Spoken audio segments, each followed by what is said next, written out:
Now on the phone I have Vikki Mack, and Vikki works for Holton Housing Trust, and there was an article in the newspaper about quite a lot of money that's going to be offered to certain charities. Would you like to tell our listeners about it in more detail?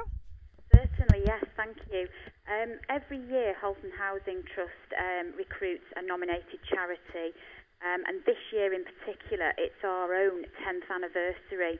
So what we've got is we've got a 10k pot of money that we would like to spend on a local registered charity. So they must have a presence within Holton. And what we would do is we can potentially go into their charity and do like a changing rooms type project, give their office a facelift, or take part in a gardening project. So it's up to the charity what projects they would like to work with us on. But we like to get our staff involved and help to volunteer with these projects. So we're looking for something to really get our teeth into, to make a difference for very often local charities who don't have a lot of funding. Mm. Now you're saying it's the 10th anniversary. Can you tell us some of the success stories from previous funding? Absolutely, yes. As I say, we've had a nominated charity every year since the trust was formed, and one of our huge success stories is Holton Haven Hospice, where they were our nominated charity for about 5 years, and we've done a huge amount of work for them, whether it's updating their offices, we've painted the whole of the outside hospice. And then we've done some work for the inpatients as well to make their area sort of brought it up to date really. And more recently, we've worked with Norton Priory Museum and Gardens to give them a refurbishment. And literally within the last month, we've worked with Widnes and Runcorn Cancer Support, and we have basically transformed their offices to make it a really warm and welcoming environment for their customers.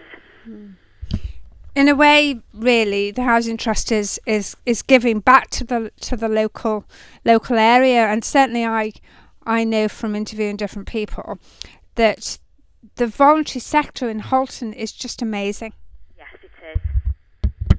Yeah, I mean Norton Priory, we are so lucky to have, because it's world renowned, isn't it? It is, yes. I mean, I'm actually very fortunate to work with them in my free time as a volunteer and a trustee. So, yes, I mean, I just think the facilities they can provide, and the same with Cancer Support and Holton Haven, they do so much for the local community, which is why Holton Housing Trust wants to help the local charities.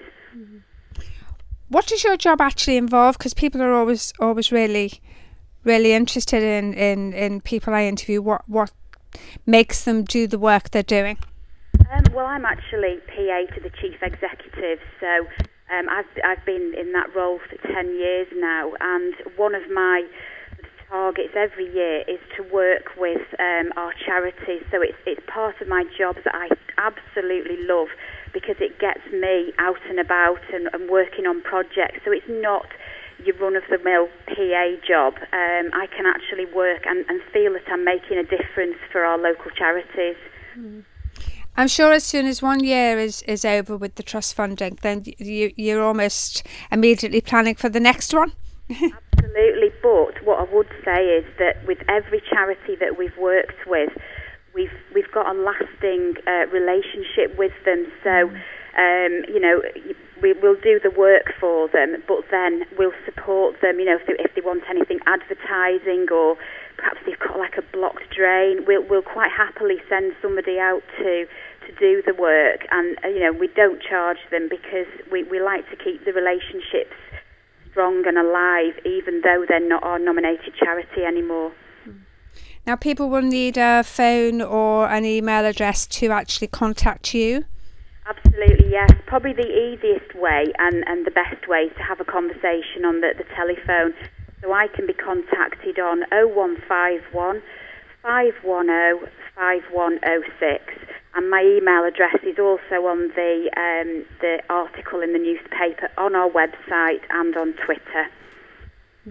I think quite often charities are thinking, oh, I'm only a tiny charity and I might not pass the criteria. But of course, if they don't act and check and put themselves forward, they'll never know.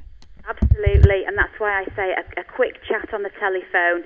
As long as they're a registered charity, we're happy to take any applications.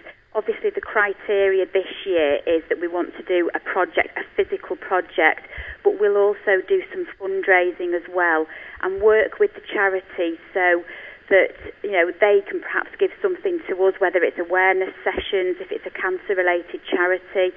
So there's ways that we can work together over the 12 months. So it's a 12-month partnership, not just the projects that we're going to do.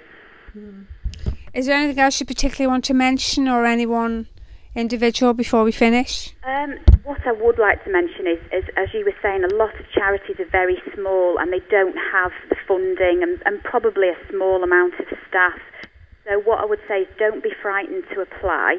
There isn't an application form. It is done very informally because we want to encourage everybody to feel that they can apply and not be frightened of the process. So that's really the key thing, is give me a call and we'll have a chat, and then we can work out whether an application is suitable.